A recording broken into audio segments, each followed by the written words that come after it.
I wanted to talk about these two smaller paintings in the show. They're not a diptych, but I consider them more like siblings. One is the Hound, and the other is Take Your Meds, and they're both 12 inches by 9 inches, and both were made at home, and using ink and crayon. I wanted to limit the amount of material and medium applied to these paintings, keeping it simple. I didn't make them for any particular show.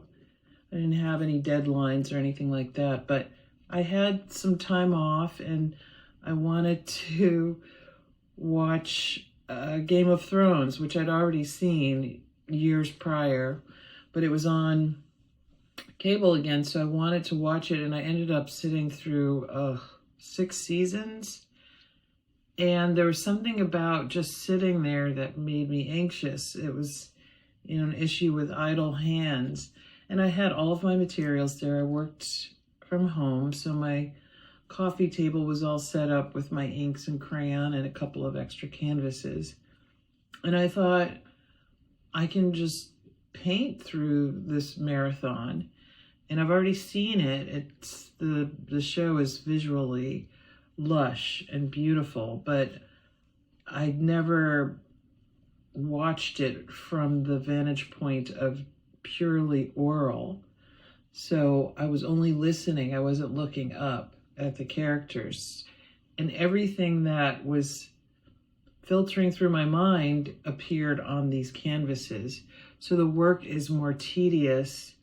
A lot of small mark making, which is not typical of me. I like bigger, splashier moves, but here I was able to contain it and focus, very stream of consciousness.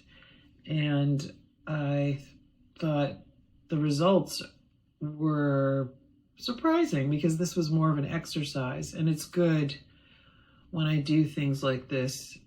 Exercises like this help me once I get into my other studio with the bigger paintings.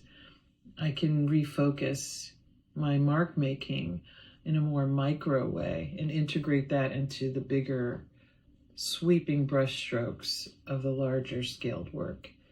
So yes, these two I consider to be together because the experience was the same. For the second one, Take Your Meds, I was watching a bunch of shows I like to watch, Midsummer Murders, all these British mystery murders, and part of True Blood. There was another marathon. So yeah, I got through. Both of these paintings have that DNA of these TV experiences, and I quite enjoyed it, and I hope you do too. Thank you. Bye.